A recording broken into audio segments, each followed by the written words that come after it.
So siguro bago tayo mag-start, tayo po yumukot manalangin.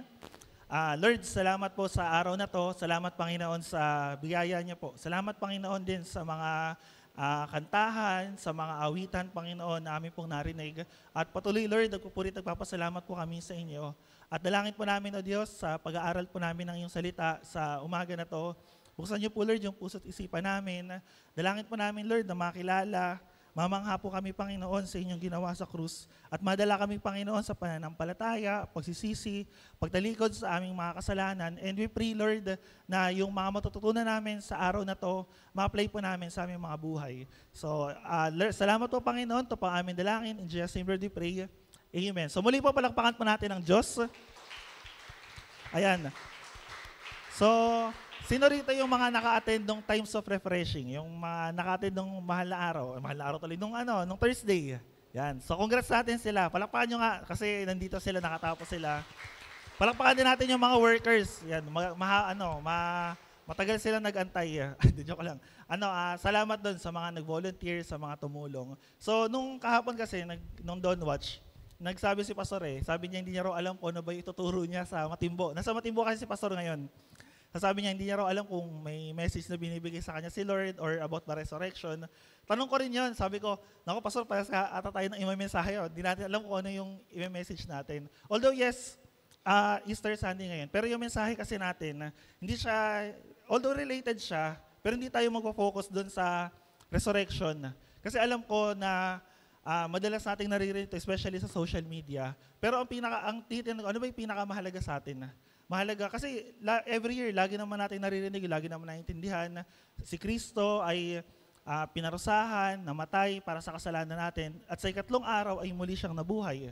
Tapos after nun, hindi na siya muli pang namatay. Sabi nga ng Hebrews, si Lord hindi siya bababa mula sa langit every year. Tapos every year ay aalay siya, every year ipapako siya sa krus, tapos every year mamamatay siya paulit-ulit. So hindi, yung ginawa ng ating Panginoong Hesus, minsan lang at sapat na para sa lahat ng tao, sa lahat ng panahon.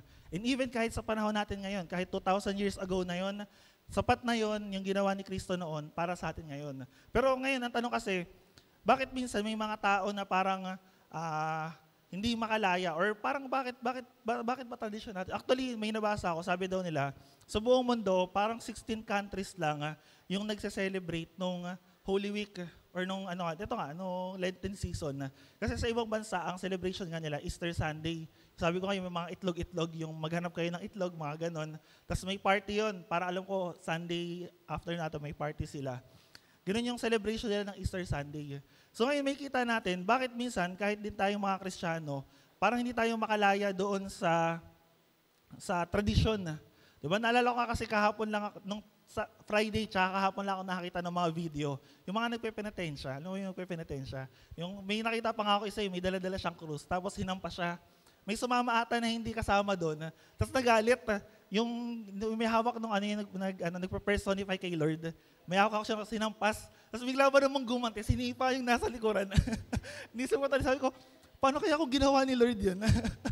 yung hinahampas yung mga Romano, no? Tapos biglang hinabot. Bisan ganun Bisan ang pananaw ng mga tao, kaya ko ito ginagawa kasi para mabayaran yung mga kasalanan ko, para patawarin ako, or pag ginawa ko to, kasi ganun yung pag nakapanood kayo ng mga interview, yung mga documentaries, ganun daw yung reason para daw magsisi sila at tumalikod sa ating kasalanan. Pero actually, hindi naman ganun yung repentance Mamaya pag-aaralan natin. Pero minsan may kita natin na bakit ganun yung naging tradisyon ng mga tao? Bakit ganun yung naging pananaw natin na kapag ito yung ginawa ko, parang kailangan may something ako na gawin para tanggapin ako ni Lord, para panampalatayaan ko siya. Pero actually hindi Kasi yung pag-aaralan natin ngayon, related siya sa kalayaan. So may kita natin yung passage natin sa 2 Corinthians chapter 3, verse 12 hanggang 18. Yan. 2 Corinthians chapter 3, verse 12 hanggang 18. So kung nandiyan na kayo, basahin ko na to. Verse 12, sabi rito, dahil sa pag-asa naming iyan, malakas ang aming loob. Hindi kami tulad ni Moses na nakatalukbong ang mukha para hindi makita ng mga Israelita ang paglipas ng kaluwalhatiang iyon. Ngunit naging matigas ang kanilang ulo Kaya't hanggang ngayon nananatiling nakatalukbong na iyon habang binabasa nila ang lumang tipan. Maaalis lamang ang talukbong na iyon sa pakikipag-isa kay Kristo. Hanggang ngayon, may talukbong pa ang kanilang isip tuwing binabasa nila ang aklat ni Moses. Ngunit kapag lumalapit ang tao sa Panginoon, naaalis ang talukbong. Ang Panginoong binabanggit dito ay ang Espiritu, at kung nasa ang Espiritu ng Panginoon, ay mayroong kalayaan.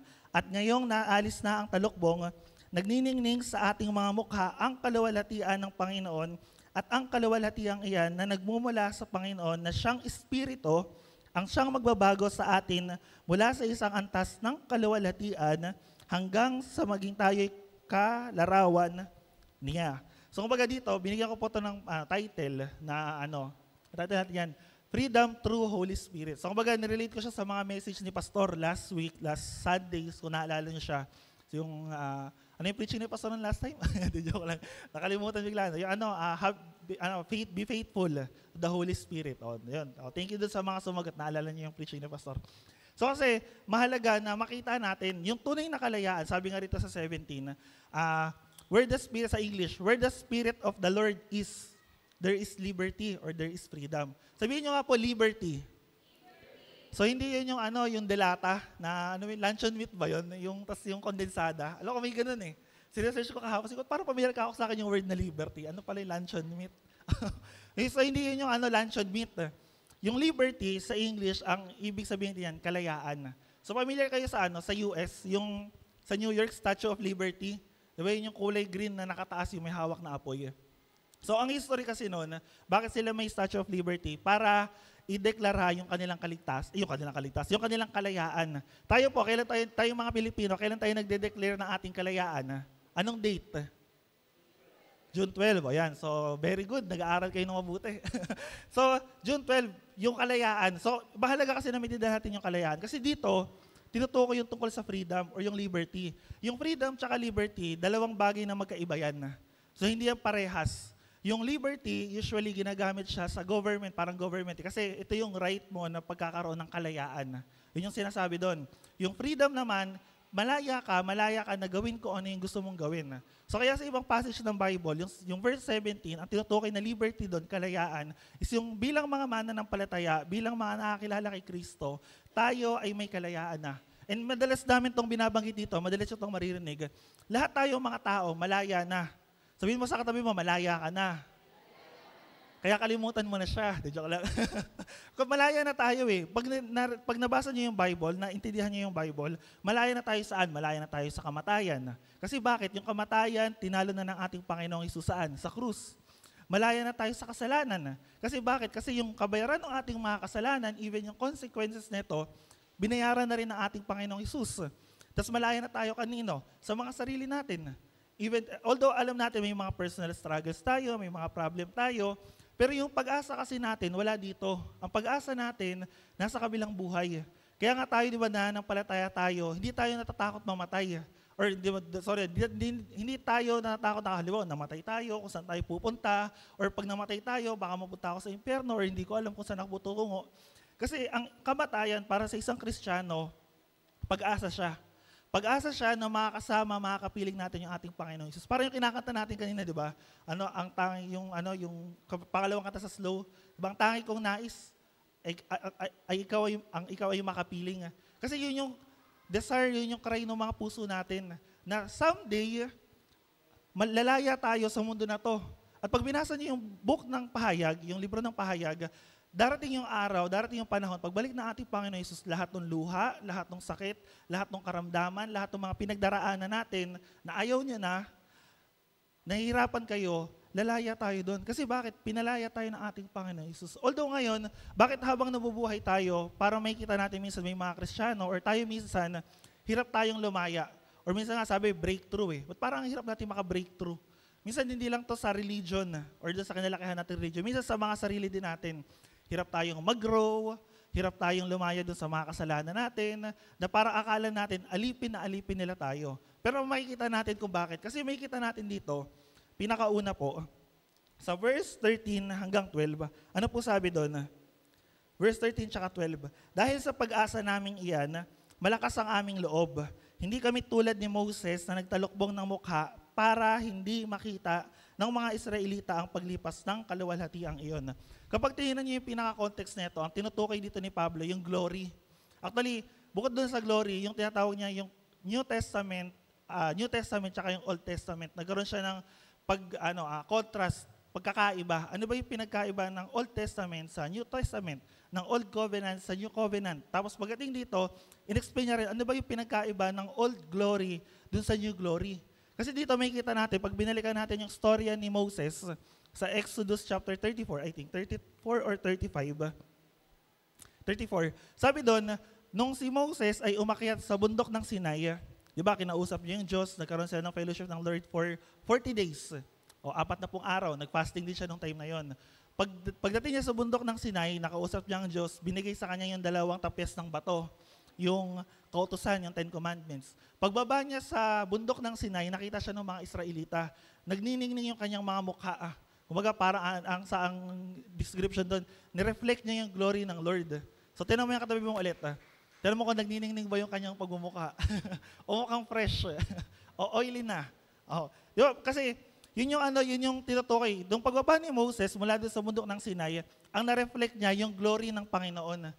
Kumbaga nagniningning talaga yung mukha niya, sabi ng Exodus chapter 30. For ngayon, sabi ni Paul dito, in-explain niya yon na yung glory na yon, yung kaluwalhatian na yon, lumilipas. Kaya sabi rito ng 12, dahil sa pag-asa naming iyan, malakas ang aming loob. Sabi niya, hindi kami katulad ni Moses. Kasi bakit? Nung nakita ni Moses, nung bumaba si Moses mula sa bundok ng Sinai, nakita ng mga Israelita yung kanyang glory. Yung glory ng Lord, nag-reflect sa kanya. Pero alam ni Moses, kalaunan, mawawala din yon. Kaya pag binasa niyo yung Old Testament, makikita niyo na unti-unti tinanggal ni Moses yung talukbong. Kasi nagtalukbong siya nag-cover siya Yung parang alam niyo yung sa jacket, yung pantakip. Although iba pa yung pantakip nila, meron pa sa mukha. Ngayon, tinakpan ni Moses yun para hindi makita ng mga Israelita, una yung glory. Hindi lang makita yung glory, hindi rin makita ng mga Israelita na unti-unting nawawala yung kaluwalhatian. Kasi bakit? Kasi kung makikita ng mga Israelita na nawawala yung kaluwalhatian na na-reflect ni Moses, may chance na mag-doubt sila. Kaya nga dito, ano yung point natin? Freedom from the past.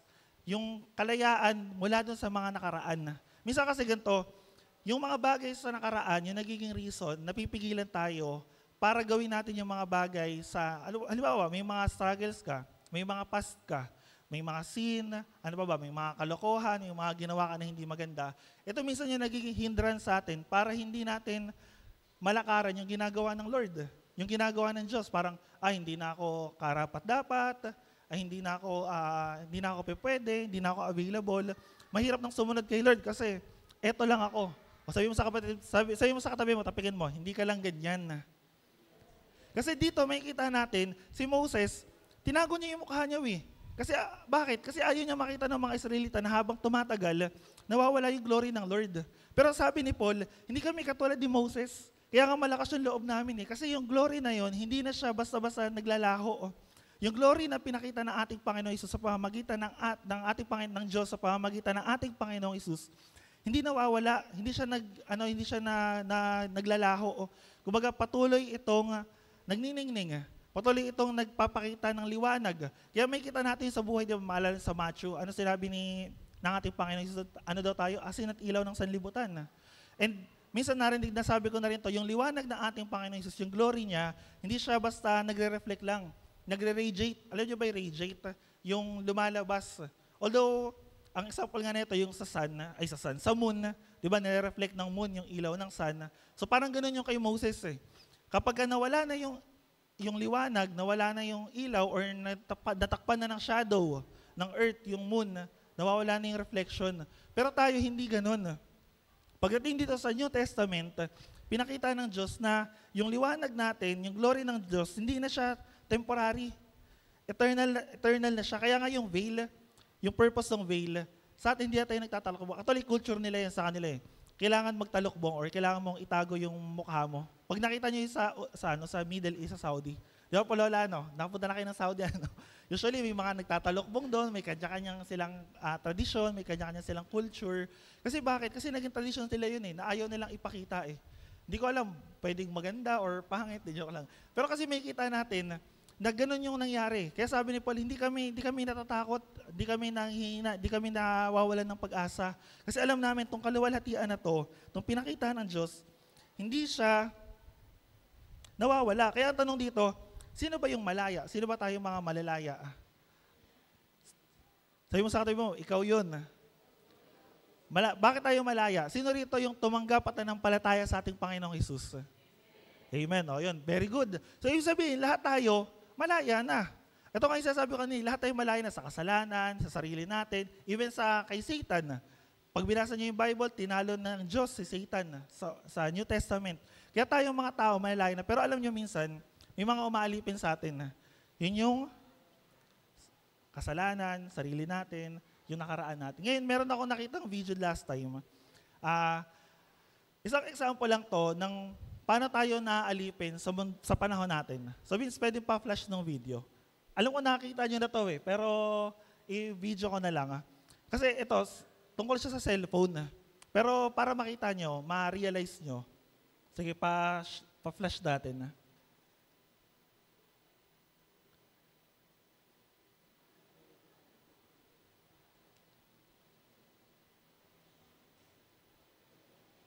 Siguro po may technical error lang. Bis, okay ka lang ba dyan?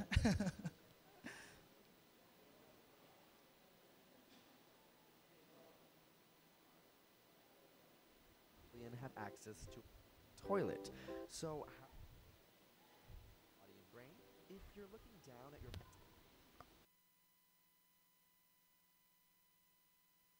Of the 7 billion people on Earth, roughly 6 billion own a cell phone, which is pretty shocking given that only 4.5 billion have access to a working toilet. So how are these popular gadgets changing your body and brain? If you're looking down at your phone right now, your spine angle is equivalent to that of an 8-year-old child sitting on your neck, which is fairly significant considering people spend an average of 4.7 hours a day looking at their phone. This, combined with the length of time spent in front of computers, has led to an increase in the prevalence of myopia or nearsightedness in North America. In the 1970s, about 1/4 of the population had myopia, where today nearly half do, and in some parts of Asia, 80 to 90% of the population is now nearsighted. And it can be hard to put your phone down. Take for example the game Candy Crush. As you play the game, you achieve small goals, causing your brain to be rewarded with little bursts of dopamine, and eventually you're rewarded in the game with new content. This novelty also gives little bursts of dopamine and together create what is known as a compulsion loop, which just happens to be the same loop responsible for the behaviors associated with nicotine or cocaine. Our brains are hardwired to make us novelty seeking, and this is why apps on our phones are designed to constantly provide us with new content, making them hard to put down. As a result, 93% of young people aged 18 to 29 report using their smartphone as a tool to avoid boredom, as opposed to other activities like reading a book or engaging with people around them. This has created a new term, nomophobia, the fear or anxiety of being without your phone. We also see a change in brain patterns. Alpha rhythms are commonly associated with wakeful relaxation, like when your mind wanders off, whereas gamma waves are associated with conscious attentiveness. And experiments have shown that when a cell phone is transmitting, say during a phone call, the power of these alpha waves is significantly boosted, meaning phone transmissions can literally change the way your brain functions. Your smartphone can also disrupt your sleep. The screen emits a blue light which has been shown to alter our circadian rhythms, diminishing the time spent in deep sleep, which is linked to the development of diabetes, cancer, and obesity. Studies have shown that people who read on their smartphone at night have a harder time falling asleep and produce less melatonin, a hormone responsible for the regulation of sleep-wake cycles. Harvard Medical School advises the last 2 to 3 hours before bed be technology-free, so pick up a book before bed instead. Of course, smartphones also completely change our ability to access information, most notably in poor and minority populations. 7% of Americans are entirely dependent on smartphones for their access to the internet. A 2014 study found that the majority of smartphone owners use their phone for online banking, to look up medical information, and searching for jobs. So while phones are in no way exclusively bad and have been part of a positive change in the world, there's no denying that they are changing us. But many successful people have now decided to take smartphone vacations in order to increase productivity. In our new ASAP Thought video, we break down the top. And so, kung may, naintindihan niyo po yung video? Simple lang, kasi ano yung relation nun sa, sa preaching natin. Kasi may kita natin, sa panahon natin ngayon, sino rito walang cellphone? Ay, may isang nagtaas. Oh, very good, wala kang cellphone. Huwag ka muna. Joke lang. Ano yung sinasabi ng video? Karamihan sa tao ngayon, sa population natin ngayon, may cellphone na. And may kita nyo sa pang-araw-araw na buhay natin na walang tao na hindi nabubuhay ng cellphone at walang hindi gumagamit ng cellphone na. At karamihan ng mga tao, ano yung laging pinagkakabalahan? Cellphone. Kumbaga, katuloy, naalala ko, sabi nga ni MJ last time ata rito yung internet, hindi na siya basta once lang. Kumbaga, needs na. Kasi minsan ginagamit ito sa trabaho, ginagamit ito sa business. So, hindi ibig sabihin nun, ginagawa nating masama yung cellphone. Pero, ano yung minsan may kita natin dito? Minsan kasi may kita natin, parang busy na tayo, lagi lang tayo nakatutok sa cellphone, lagi tayo nakatutok sa internet.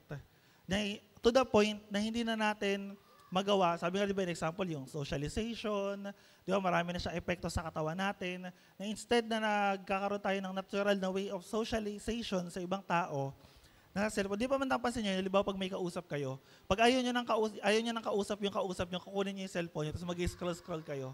Wala naman talaga kayong binabasa, ini-scroll nyo lang para hindi na kayo kausapin nung kinakausap nyo. Minsan ganun yung naging reason. Ngayon, nung naalala ko nung time na pinopromote yung cellphone na yung smartphone, tsaka yung internet, ang pinakaunang reason yan, bakit daw nila pinopromote yan? Ano yung reason? Freedom of information. Para daw magkaroon ng kalayaan yung tao, magkaroon ng access dun sa information. Pero in reality, may kita natin sa panahon ngayon, dahil sa sobrang dami ng information, tsaka sa sobrang dami na nang gumagamit, baka nagiging alipin na tayo nung gadgets, nung cellphone. Kaya kailangan natin i-check, kasi minsan, akala natin malaya tayo, pero baka alipin pala tayo. Kaya di ba yung kabaliktaran ng malaya, alipin. Dito, may kita natin, baka alipin tayo, hindi lang ng cellphone, kundi alipin din natin tayo ng nakaraan. Then dadalhin tayo nito saan? Sa point natin. Freedom in the present. Kasi kailangan natin lumaya saan? Sa nakaraan, tsaka saan? Sa kasalukuyan. May kita nyo, bakit? Ano sabi ng verse 14 tsaka verse 15? Sabi rito, ngunit paglipas ng kaluwalhatiang iyon, 14, ngunit naging matigas ang kanilang ulo, kaya't hanggang ngayon na natili ang talukbong na iyon. Habang binabasa nila ang lumang tipan, maaalis lamang ang talukbong na iyon sa pakikipag-isa kay Kristo. Hanggang ngayon, may talukbong pa ang kanilang isip tuwing binabasa nila ang aklat ni Moses. Kumbaga may kita natin balik tayo sa passage natin. May kita natin, yung Old Testament, yung glory ni Moses, tinatakpan niya, tinatago niya. Na-adapt yun ng mga Israelita. At ano daw yung nakatalukbong sa kanila, ano yung nakatago, ano yung hinaharangan nila, tinatakpan nila. Hindi lang yung mukha nila, even yung isip tsaka puso nila. Kasi pag tingnan yung English version nung verse 14, sabi nito, but their minds were hardened. O, diba? Tumigas yung kanilang isip. To this day, hanggang ngayon, especially sa panahon natin, when they read the Old Covenant, Old Testament, that same veil remains unlifted. Because only through Christ it is taken away. Minsan may napanood akong documentary, yung mga evangelist. Share sila sa Israel, sinashare nila yung mga Hudyo. So alam naman natin na ang ating Panginoon Jesus nanggaling ng Israel. Pero pag sinashare nila si Kristo, ang tanong nila, kilala mo ba si Kristo? Kilala mo ba si Jesus? Sabihin nila, oo. Pero hindi sila naniniwala na si Kristo ay tagapagligtas or Mesiyas. Hindi rin sila naniniwala na siya yung Panginoon na tinutukoy sa Old Testament. Actually, hanggang ngayon, naghahanap sila ng Kristo, naghahantay sila ng Mesiyas na darating. Kasi bakit? Kasi sabi rito, hanggang ngayon, nakatalokbo yung kanilang mga isip. Ano yung reason bakit nakatalokbo yung kanilang mga isip? Dahil sa tigas ng ulo nila noon. Nakita nyo, minsan iniisip ko, ini-imagine ko pag binasa niyo yung Exodus, yung paglabas ng Israel sa Ehipto, ano yung naranasan nila? Nagpakita si Moses ng mga himala. Yung 7 plagues, tapos dumaan sila dun sa dagat na pula, nung tumawid sila sa dagat, nahawi yung dagat.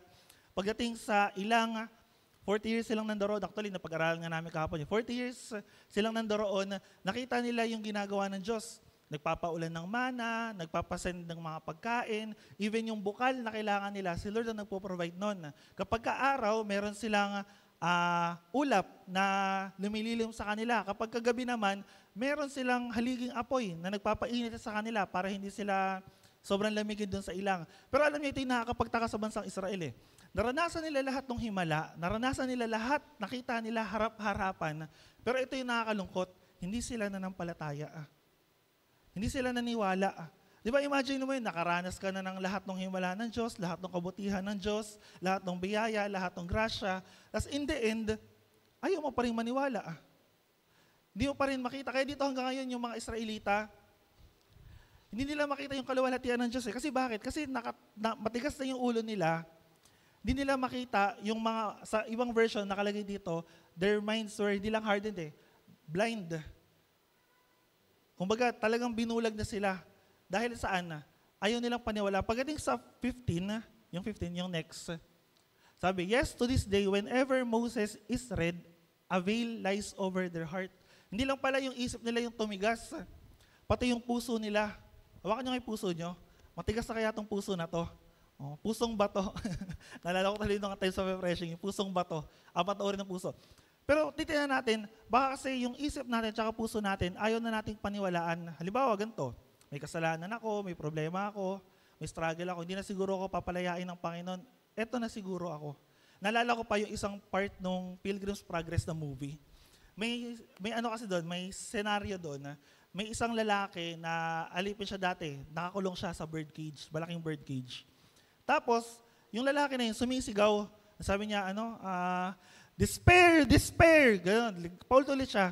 Tapos sabi niya, no hope, wala na raw siyang pag-asa. Pero nung pinuntahan siya ng bida, alam niyo kung ano nakita niya? Yung kulungan, wala namang lock.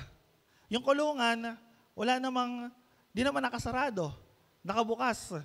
Pero ano yung reason, bakit yung tao na yun hindi makalaya, hindi makaalis?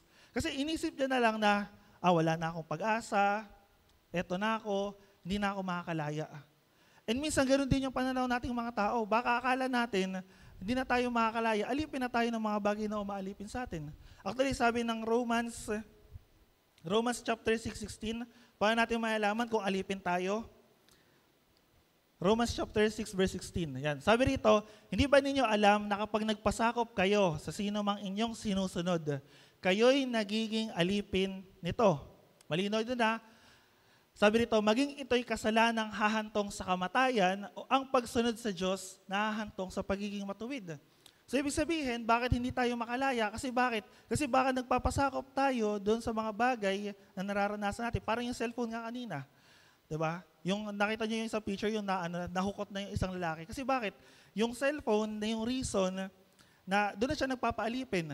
Doon na siya nakatutok. Doon na siya hindi na niya mabitawan, lagi niyang hawak-hawak, lagi niyang dala-dala. Pagka konting tunog lang, baka may nag-message sa akin. Tapos check agad. Tapos konting galaw lang, kailangan isa-check ulit. Tapos, pag natutulog, katabi, di ba? Good night, cellphone. Sleep well. Grabe sa'yo, sleep well. Pero kasi may kita natin, yung illustration ko lang ng cellphone, isa sa pinaka-example na paano ba tayo naaalipin sa panahon natin ngayon. Naalala ko, sabi ko kanina, unang pinromote yun, freedom of information. Pero bakit ngayon tayo mga tao, bakit parang nagiging alipin tayo ng freedom na yun? Kasi may kita natin sa Bible, mahalagang topic din yung Christian liberty.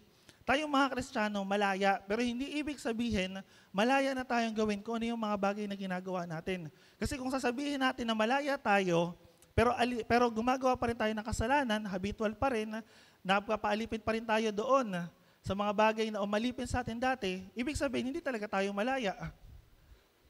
Ibig sabihin, hindi talaga tayo nakakaalis, hindi talaga tayo nakaka-move. Wala talagang breakthrough, wala talagang liberty. Kasi kung talagang may kalayaan tayo, yung mga bagay na yon, lumipas na, nawala na. Kaya nga dito, inuulit ni Paul yung glory ni Moses, wala na yon, tapos na yon. Ang napalitan ng glory, yung ginawa ng ating Panginoong Hesus. Pero bakit every time na binabasa ng mga Israelita yung Old Testament, hindi nila maintindihan? Actually, every time na binabasa nyo yung Bible, na which is prayer ko rin sa akin, prayer ko rin sa inyo, every time na binabasa nyo, makita nyo yung ating Panginoong Hesus, even sa Old Testament. Kasi doon sa Old Testament, maraming prophecy. almost half ng prophecy ng Bible sa Old Testament, natupad nung dumating yung ating Panginoong Hesus. And more than half doon, mangyayari pa after during rapture, during ng muli niyang pagbabalik.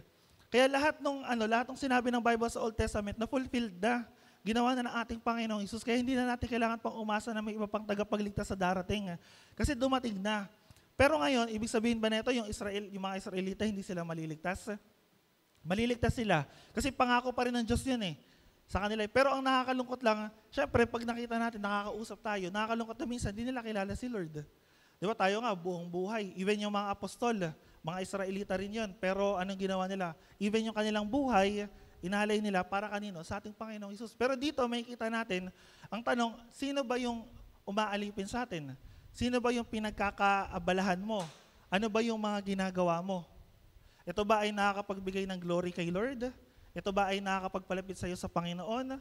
Or baka naman sa iba ka na nadadala?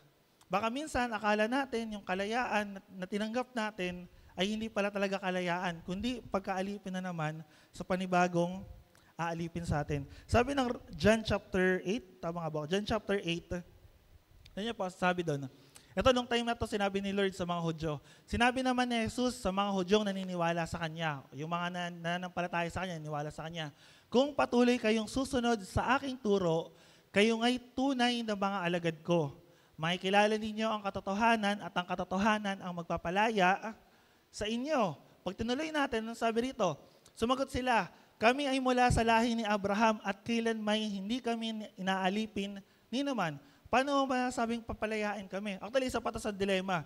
Minsan, baka hindi natin alam, alipin pala talaga tayo. Parang sinasabi ko nga kanina, baka akala natin, normal na buhay lang natin, normal na ginagawa lang natin. Pero baka under ka na pala talaga nung yoke, baka under ka na talaga nung pagkaalipin, nung isang bagay na yon. Kaya dito sabi ng Hudyo, wait lang, paano mo masabing malaya kami? Hindi naman kami naalipin kahit nino man. Di naman kami wala naman kami ibang naging Panginoon kasi ang Panginoon namin ang Diyos. Pero sabi, pag tinuloy natin ang sabi rito, sumagot sila, kami ay mula sa lahi ni Abraham at kailan may hindi kami pininuman. Paano masabing palayain kami? Sumagot si Jesus, pakatandaan ninyo, ang gumagawa ng kasalanan ay ano daw, alipin ng ano? Kasalanan. So yung malinaw yun, kung ikaw ay gumagawa ng kasalanan, alipin ka ng kasalanan. At pag tinuloy natin to sa 35, yan. Sorry, may 35 pala. Ang alipin ay hindi kabilang sa pamilya habang panahon. Subalit ang anak ay kabilang magpakailanman. Kung ang anak ay ang magpapalaya sa inyo, kayo ngayon magiging tunay na malaya. So baga dito, malinaw sinasabi ni Lord, sabi nila, wait lang, di naman kami naalipin. Hindi naman kami naalipin kahit nino man. Pero sabi ni Lord, kung gumagawa ka ng kasalanan, alipin ka ng kasalanan. Kung baka sabi ng iba, grabe naman yung sabi ko sana, kung alipin ka ng cellphone, like gumagawa ka ng cellphone, di joke lang. Gumaga, makikita kasi natin sa buhay natin. Although hindi ko sinasabi na wag na kayo mag-cellphone. Mahalaga, importante rin yung cellphone sa time natin ngayon. Pero nawa, sana, wag tayong nagpapaalipin dito. Paano alipin? Lagi ka na lang nakatutok sa cellphone mo. Maghapon ka na, especially kung wala ka namang ginagawa. Kasi minsan nakakadaya yun napapansin niyo ba yun? Pagka napunta kayo sa Reels, sa TikTok, sabihin nyo, isa lang, tapos may enjoy ka, pangalawa, 3, 4, tapos magugulat ka na lang, anong oras na, nakakaisang oras ka na sa cellphone. Nangyari sa akin nung Friday ata, Thursday. Umuwi ako ng bahay, sabi ko, mga alas 12 ka ako, ay mga alas 11, uwi na ako sa bahay. So, nandun ako sa kama, nakahiga, nag-scroll ako. Pagtingin ko ng alas 11, sabi ko, okay lang, sige, alas 11. After nito, mga alas 12, babalik na ako ng chapel para matulog. Pagtingin ko parang nakakatatlong scroll pa lang ata ako. Pagtingin ko, alas 12 na. Sabi ko, mali ka ako tong ginagawa ko. Parang naaalipin na ako nung cellphone . Pero minsan, ganoon din tayo . Naaalipin tayo ng mga bagay na ginagawa natin. Hindi lang kasalanan, halimbawa, minsan sa trabaho. Diba? OT na tayo ng OT. OT daw hanggang tumagos. Diba? Sa pag-aaral. Actually, hanga ako sa mga student ngayon na grabe yung dedication nila sa pag-aaral. Hindi seryoso, grabe talaga yung passion. Pero ang gusto ko malaman, may natutunan ba kayo sa mga inaaral nyo? May ina-apply ba kayo? Hindi kasi totoo 'yun . 'Di ba? ang daming information na pumapasok sa atin, ang daming information na pumapasok sa inyo, lalo na ngayon, pagka nag-aral, bumabad kayo sa internet, ang dami pero ang tanong, ano yung natutunan natin? Sa natutunan natin, may na-apply ba tayo? Di ba? Kasi yun yung nakakalungkot Parang ganito lang din sa Bible. Nakikinig tayo ng salita ng Diyos, ang dami nating naririnig, pero ang tanong, ano ba yung na-apply natin? Kasi kahit wala kasing kwenta kahit anong dami nung alam natin, kahit anong pinag-aralan mo, kahit anong ginawa mo, kung wala namang application, nonsense lang din Kumbaga sabi nga kung yung narinig natin, di naman natin in-apply, ang tawag lang doon information. And usually yung information, nakakalimutan lang natin after ilang araw. Kaya sabi ko, grabe ka ako yung mga estudyante ngayon, nahanga-hanga ako sa kanila kasi imagine mo talagang literal na wala na pala nagsusunog ng kilay ngayon. Ano ba term ngayon? Kasi ba dati nagsusunog ng kilay dahil may gasera daw? Nagsusunog ng bumbilya? Kasi di ba ganun Sana po sa atin, wag natin hayaan na maging alipin tayo ng mga bagay na ginagawa natin.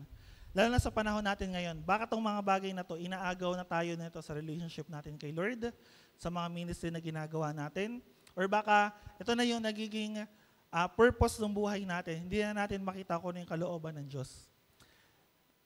At pag tinuloy natin, ano yung third point?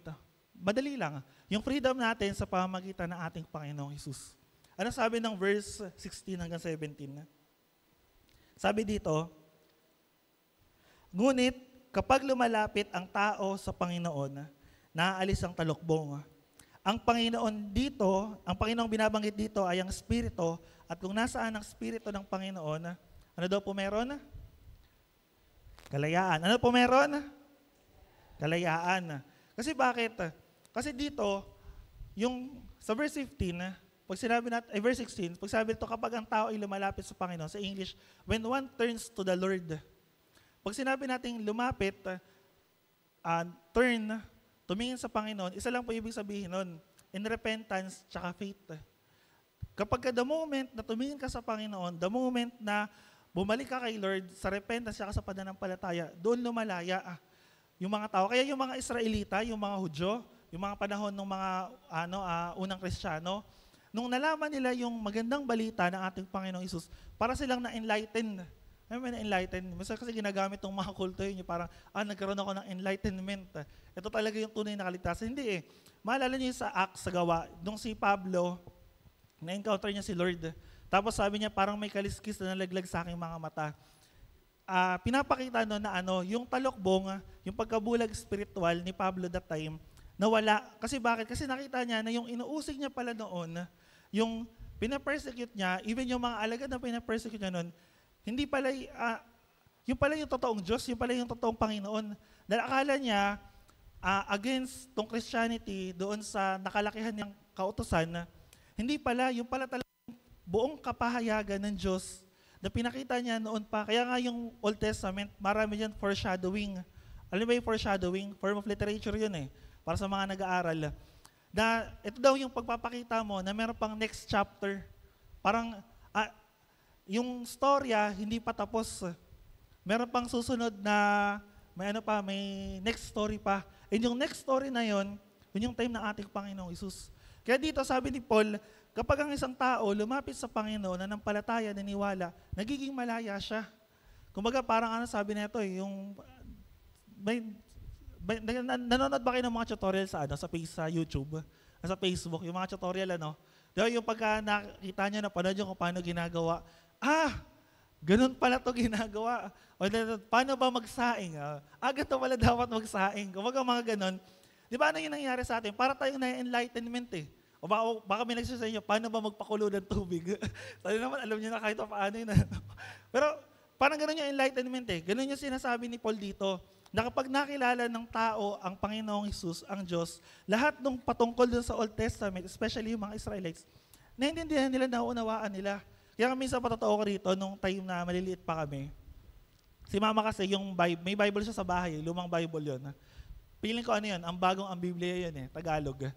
Malalim, binabasa ko, sabi ko, kasi nainganyo ako may narinig akong kwento, halimbawa, yung kina Moses, yung kina Noah, yun. Sabi ko, hanapin ko ako sa Bible. binabasa ko, pero hindi ko talaga maintindihan. Yung tipong alam mo yan, yung kahit basa ka ng basa, wala ka namang maintindihan, di ka naman makarelate. Naintindihan mo naman yung mga words, pero parang wala lang din. Parang narinig mo lang yung storya kasi pinadali, nung hinanap mo sa Bible, parang mas lalong gumulo yung storya. Pero ganoon kasi yung ginagawa ng Lord eh. Kapag nakakilala tayo sa Diyos, nakakilala tayo sa Panginoong Hesus, yung mga salita ng Diyos sa Bible, nagiging madaling intindihin. Kaya nga ang nangungusap sa atin yung Holy Spirit, ang nagpapaalala sa atin, ang nagtuturo sa atin, sabi ng John, yung Holy Spirit. Kasi siya yung nagpapaunawa sa atin, kasi kung sa sarili natin, kakayahan lang, hindi natin to magagawa eh. Naalala ko pa nga, di ba, minsan may gumagawa pa nito sa inyo. Yung Bible, pag may sakit yung anak or may sakit, nilalagay sa ilalim. Sabi, naalala ko pa yun yung kaya libro, nilalagay daw sa ilalim ng unan. Para pag natulog daw, lahat daw ng laman ng libro or ng Bible, pumasok daw sa utak ng natutulog.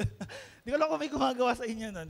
Pero, di ko sinasabing pero mali, kasi yun, hindi kasi siya magandang practice na parang ang ginagawa natin, peniwalaan natin kung ano ba yung mga tradisyon na meron tayo. Pero dito, pinakita na ating Panginoon Jesus, malaya na tayo. Lahat nung patungkol sa kautusan, lahat ng mga patungkol sa laws, malaya na. Dito kasi yung mga nangyari sa Corinthians, second letter ni Paul to, kinorek niya lahat ng mga mali ng Korinto. Ang problema nila, may mga false teacher, may mga false prophet na pumasok ng church. Ang tinuturo nila ganito, wait, para maligtas ka, para tunay na talagang makakilala ka kay Lord, kailangan mong gumawa ng ganito. Para halimbawa, naligtas ka na, nanampalataya kay Kristo, o dapat magpatuli ka. Kasi sabi ng kautusan namin, kailangan tuli ka eh. Oh wait, nananampalataya kay Kristo, kailangan umattend ka ng mga gantong gatherings, ng mga piyesta, kailangan maniwala ka sa mga pinaniniwalaan namin, sa mga gawain noong Old Testament. Pero sabi ni Paul, hindi. Kung malaya ka na talaga, malaya ka na. Hindi mo na kailangan gawin itong mga bagay na to. Pero bilang mga Kristiyano, meron tayong responsibility para hindi natin maabuso yung kalayaan natin, para hindi natin makita kung ano ba talaga yung mga ginagawa, para maintindihan natin na hindi dahil malaya na tayo, malaya na talaga tayong gawin yung mga bagay na ginagawa natin. Pero kailangan natin maintindihan na may responsibility tayo. Kaya nga sabi ni Paul, malaya na ba akong gumawa ng kasalanan? Malaya na ba akong magpatuloy sa kasalanan? Hindi eh. Malaya na tayo, pero hindi ibig sabihin na malaya ka na nagawin yung mga bagay na gusto mong gawin. Pero dito, malinaw rito na kapag ang isang tao lumapit sa Panginoon, lahat ng kautusan, even yung mga sumpa neto, yung kasalanan neto, wala na. Binayaran na lahat ni Kristo. Ang kailangan mo na lang ngayon, ano gawin natin? Sumunod kay Lord. Manampalataya. Kaya sabi ng Isaiah chapter 61 verse 1 to 2. Tignan nyo, pag binasa nyo po rito, sabi ni Isaiah, ang Espiritu ng Panginoong Yahweh ang sumasa akin. Sapagat ako'y kanyang hinirang, sinugo niya ako upang dalhin ang magandang balita sa mga naaapi, upang pagalingin ang mga sugatang puso. Tignan mo yung katabi na yun kung may sugatang puso ba yan? Upang ipahayag sa mga bihag at sa mga bilanggo na sila'y lalaya.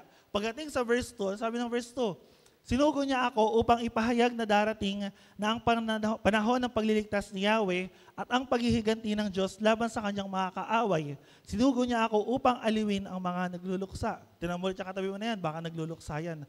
Pero makikita natin dito, kapag tayo ay lumapit kay Lord, kapag tayo ay tinuon natin yung tuon natin kay Lord, lumalaya yung isang tao. Kaya nga ito yung purpose bakit pumunta si Lord dito para palayain tayo saan? Sa kasalanan. Kasi lahat ng tao, alipin ng kasalanan. Lahat ng tao, alipin ng mga bagay na pinagkakaabalahan niya. And lahat ng tao, alipin ng kamatayan. Sino rito hindi takot mamatay? May takot ba sa inyo mamatay? Talaga ba? Try nga natin, tumawid nga kayo dyan mamaya. Tapos may rumaragas ang jeep, di natin alam kung iiwas ba kayo or tatanggapin niya. Welcome, death. Pero kasi may kita natin, diba? Lahat naman tayo, takot tayo mamatay eh. Pero sabi ko nga kanina, hindi ibig sabihin nun,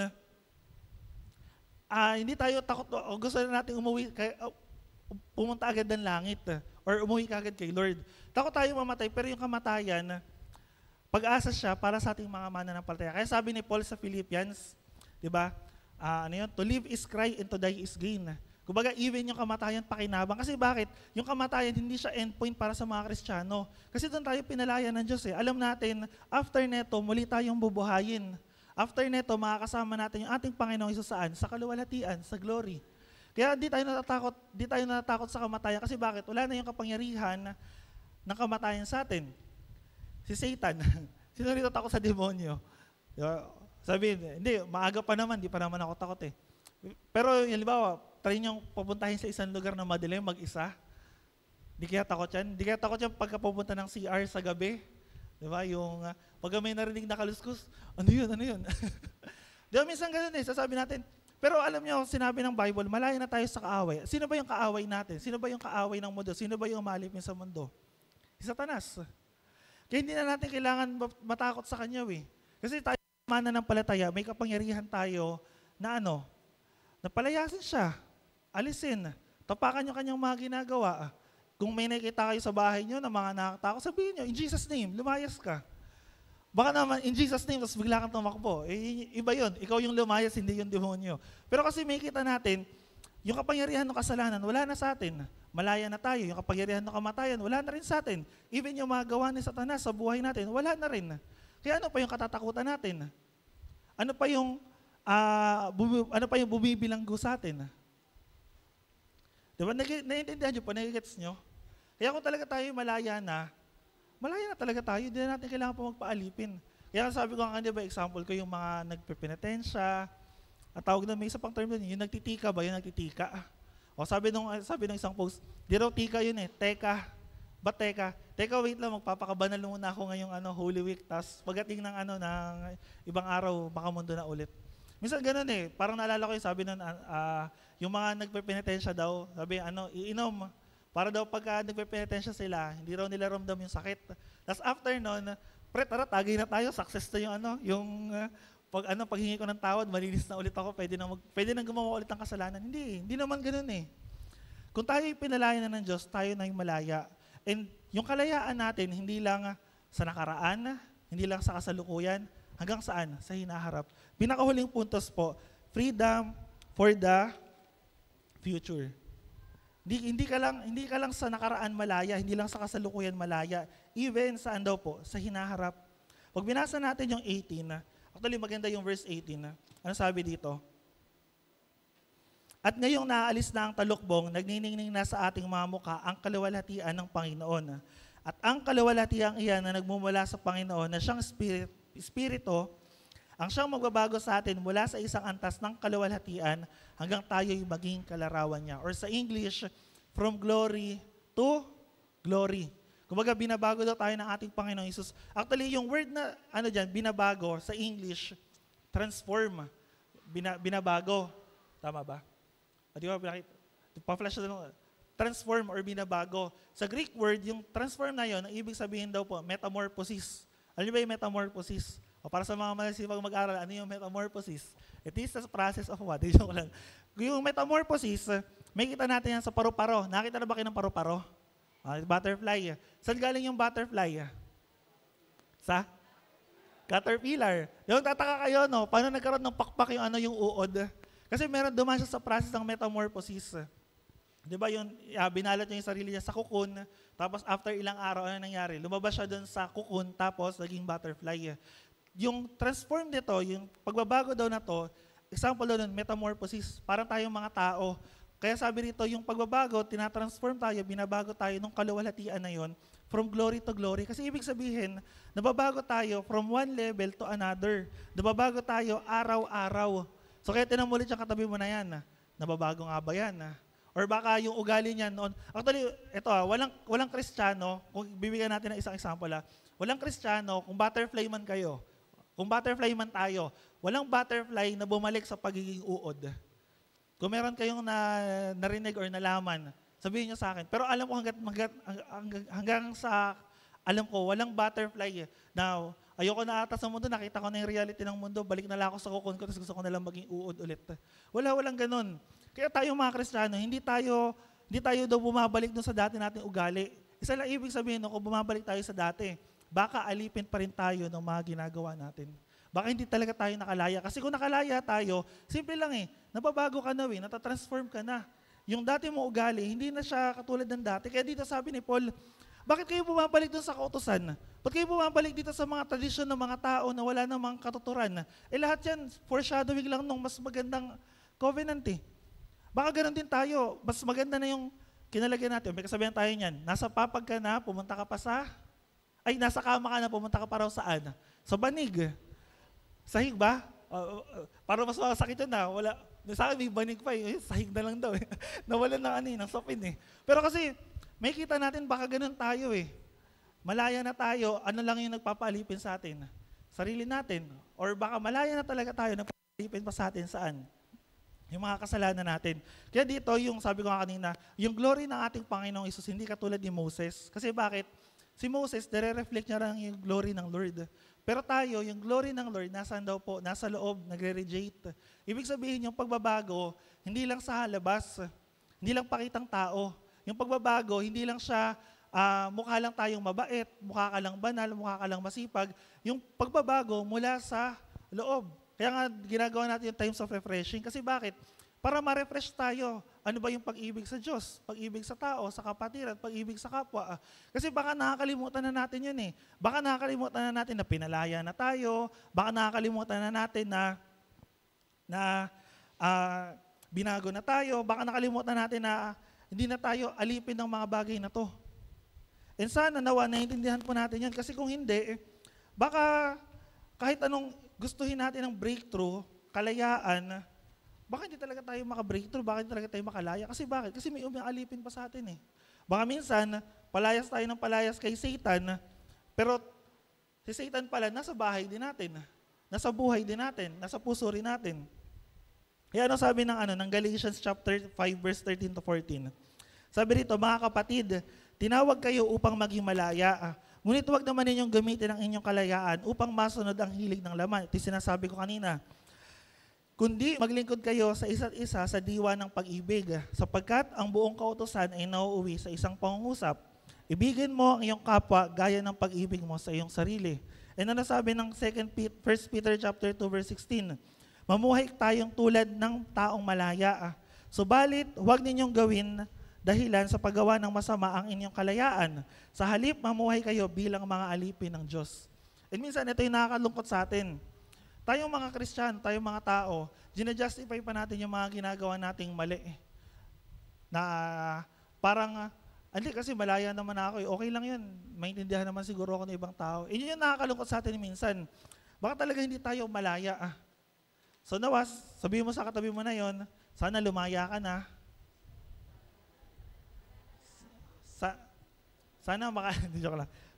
Sana sa bawat sa atin, naintindihan natin na kailangan nating lumaya, kailangan natin magkaroon ng breakthrough. And ito yung mensahe natin sa araw na to, na hindi na tayo maging alipin ng mga bagay na umaalipin sa atin. And paano natin ito ma-achieve, paano natin ito makukuha? Sa pamamagitan lang ni Lord. Siguro dito ako magtatapos sa huling passage, sa Revelation chapter 12, Pahayag chapter 11, I think 12 or 11, ayan, 12. Ano sabi rito? Nagtagumpay ang mga ito laban sa dyablo sa pamamagitan ng dugo ng kordero. Ito yung labanan sa langit, or ito yung pinakita ng Diyos sa prophecy. At sa pamamagitan ng kanilang pagpapatotoo sa salita ng Diyos, at ang buong puso nila inialay ang kanilang buhay hanggang sa kamatayan. Ito parang lalim ata na ito. Pero ano yung pinapakita nito? Tayo daw po na nagtagumpay na kanino? Kay Satan. Nagtagumpay na tayo sa mga gawa ni Satan. Sa pamamagitan daw ng dugo ni Kristo. Kaya mahalaga na pa nagpe-pray tayo. Ako pag lagi ako nagpe-pray, sabi ko, Lord, lukuban niyo po ng inyong banal na dugo, yung aming tahanan, yung aming buhay, yung aming pamilya. Kasi bakit? Kasi ito yung pagpapakita na tayo nagtagumpay na. Ngayon, kung gusto natin magtagumpay, kailangan nating lumaya. Pero kung ayaw natin, okay lang din naman. Pero paano natin mapapakita na talagang nakay-Lord tayo? O paano natin mapapakita na talagang nabago na tayo? Kung sabihin mo sa katabi mo, magbago ka na. Sana lumaya ka na. Oo. Sana huwag ka na nabubuhay sa nakaraan. Lumaya na tayo. So tara po, tayo po'y tumayo. Tayo po'y manalangin.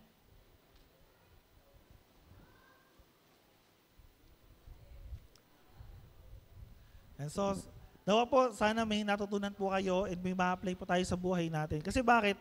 Kasi kung tong bagay na to, narinig lang po natin, tapos after neto, wala na. Parang sayang yung sad day na pupunta tayo rito, nakikinig tayo ng salita ng Diyos, tapos after neto, balik na naman tayo sa buhay natin. Isa lang ibig sabihin nun, Kapag ganun yung naging habit ng buhay natin, baka hindi talaga tayo naging malaya. Or baka every Sunday, umaattend lang tayo, wala naman talaga na bago sa character, sa attitude. Mahirap eh, mahirap. Minsan magtataka tayo bakit ang tagal-tagal ko na, or minsan bakit gusto nating magbago, di natin magawang magbago. Minsan ang tagal-tagal na natin, pero parang paulit-ulit lang tayo. Gusto niyo malaman minsan kung paano tayo naaalipin. Tingnan niyo po kung ano yung mga bagay na cycle sa buhay niyo. Tingnan niyo kung ano yung mga bagay na paulit-ulit. Pag paulit-ulit yung, although di ko sasabing mauubos yung problema natin pero yung same problem, pag paulit-ulit yun, tingnan niyo baka may kasalanan tayo. Or baka yung isang bagay na yun, inaalipin tayo. Hindi lang yun sa family, even saan? Sa personal. Kasi, imposible na may isang bagay na paulit-ulit kung tayo yung binabago ni Lord from glory to glory. Nagigets nyo? Ibig sabihin, hindi pwede yung isang problema po. Halimbawa, ang problema mo, anak mo, magpalit ka ng anak, joke lang. Baka, hindi mo nagagampanan yung role mo bilang isang magulang. Halimbawa, may struggle ka sa kasalanan, paulit-ulit yung kasalanan na yun. Baka hindi mo talaga tinatalikuran. Baka hindi mo talaga isinusuko kay Lord. Baka hinahayaan mo lang. Or baka sabi nga, term nga ng panahon ngayon, baka daw ginagaslight mo lang yung sarili mo, baka ginajustify mo lang yung sarili mo. Baka pag paulit-ulit yung kasalanan, yung kasinungalingan, yung mga bagay na ayaw ng Diyos na ginagawa natin, check nyo, baka doon na tayo nagpapaalipin. Kasi kung gusto natin maging malaya at may bagay na umaalipin sa atin at di natin isusuko kay Lord, di natin bibitawan, wala lang. Minsan magtataka tayo, bakit hindi ako nag-grow? Actually, maging aware din kayo doon, kapag hindi tayo nakakalaya sa mga kasalanan natin, yung nagpapaalipin sa atin, mas lalo tayong pabibigatan nun. Kumbaga, yun yung gusto ng kaaway sa buhay natin, yun yung gusto ng kasalanan, yun yung gusto ng flesh. Yung hindi ka makalaya sa kanila, hindi tayo makaalis doon sa mga nangyayari sa buhay natin. And nawa ang prayer ko, sana sa araw na to, nawa, meron pong someone, anyone, na talagang makakalaya. E paano makakalaya? Simple lang, lumapit tayo kay Lord. Tara po, tayo po yung manalangin. Lord, salamat po sa araw na to. Salamat, Panginoon, sa mga narinig namin na mensahe niyo po sa umaga na to. Lord, salamat sapagkat katulad po ng sinabi niyo, O Diyos, kung nasaan po yung Espiritu niyo, kami po ay malaya na, Panginoon. Pero Lord, bilang mga Kristiyano, bilang mga tao, marami pa rin pong mga struggles, mga hadlang sa buhay namin na nagiging reason kung bakit hirap po kami magkaroon ng kalayaan. Marami din po kami, Lord, mga cycles na paulit-ulit, hindi na nawala, hindi na natapos. Kasi Lord, dahil din po sa mga kasalanan namin. Lord, sa araw po na to, dinadalangin namin sa pangalan po namin, Panginoong Hesus, yung kalayaan, O Diyos. Lord, ano man po yung umaalipin sa bawat sa amin, kasalanan man to, paghihirap man to, Panginoon, or mga pandaraya, panggugulo ni Satan sa buhay namin. Lord, sa pangalan po namin, Panginoong Hesus, dalangin po namin, Lord, na alisin niyo po ito, O Diyos. Dalangin po namin, Lord, na palayain niyo po yung bawat isa sa amin. Palayain niyo po kami, Panginoon, sa mga negative emotions. Palayain niyo po kami, Panginoon, sa mga negative thinking. Palayain niyo po kami, Lord, sa mga traditions, sa mga nakalakihan na namin, nakagawian namin, Panginoon. Even, Lord, sa mga paniniwala, sa mga pamahiin, Panginoon, na hindi naman po, Lord, nakaugat, hindi naman, Lord, wala naman na sinasabi ang Bible patungkol dito. Lord, dalangin namin na palayain niyo po kami, O Diyos, sa mga bagay na umaalipin sa amin. Maging ito'y kasalanan, maging ito, Panginoon, ay struggle, maging ano man po itong mga problema, Panginoon, hindi lang sa buhay ng bawat isa, even sa mga pamilya namin, sa mga tahanan namin, O Diyos. Dalangin po namin, Lord, yung kalayaan na nagmumula po sa inyo. Lord, alam namin na hindi kami magiging malaya kung patuloy po namin gagawin itong mga bagay na to. At Lord, patuloy na dalangin, nilalapit namin ito sa inyo, Panginoon. Sa araw na to, Lord, sineselebrate ng mundo yung muli niyo pong pagkabuhay. Pero Lord, kami na nanampalataya at naniniwala, Panginoon, na minsan ka lang po namatay at nabuhay muling, Panginoon, at magpakailanman, O Diyos. Kaya alam namin, Lord, na Ikaw ay buhay. At alam namin, Lord, na kaya niyo pong palayain yung bawat isa sa amin sa mga bagay na umaalipin po sa amin. Lord, dalangin po namin, dalangin ko po, Panginoon, na Ikaw po yung humipo, Ikaw po yung kumilos, Panginoon, sa puso't isipan ng bawat isa. Ano man po yung mga kasalanan, dalangin po namin, Lord, na ilapit po namin to, Lord, sa inyong trono. Hingi po namin ito ng tawad, O Diyos. Dalangin namin, Lord, nakahabag at kaawaan niyo po kami sa mga kasalanan na to. Patawarin niyo po kami, Panginoon. At Lord, dalangin po namin ang iglesia na to ay samahan niyo. Dalangin po namin ang maranasan namin ang inyong presensya. Dalangin namin, Panginoon, na palayain niyo po, Panginoon.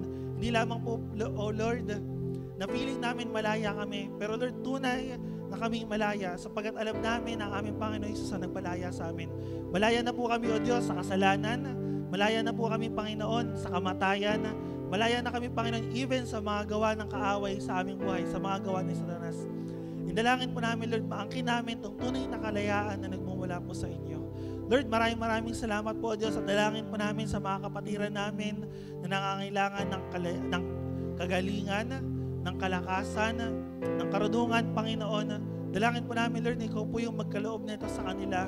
Even, Lord, sa mga nangangailangan ng provision, financially, dalangin po namin, Lord, ikaw po yung mag-provide nito sa mga estudyante namin, Panginoon, sa mga nagtatrabaho, sa mga nagbi-business. Dalangin po namin, Lord, ikaw po yung mag-provide sa lahat ng pangangailangan namin. Sa bawat pamilya, sa bawat tahanan, Panginoon, dalangin namin, Lord, yung provision niyo. Lord, maraming salamat po sa araw na to. Dalangin po namin, Lord, ang lahat ng nakikinig ng mensahe na to ay i-bless niyo po, Panginoon, yung nandirito po sa congregation. Even, Lord, yung makikinig nito sa online. Dalangin po namin, Lord, na ang mensahe na to ay tunay makapagbigay po, makapagdulot ng kalayaan, Panginoon, sa bawat isa po sa amin. Salamat, O Diyos. Salamat, Panginoon. Ito po amin dalangin sa matamis na pangalan na aming Panginoong Jesus. Amen.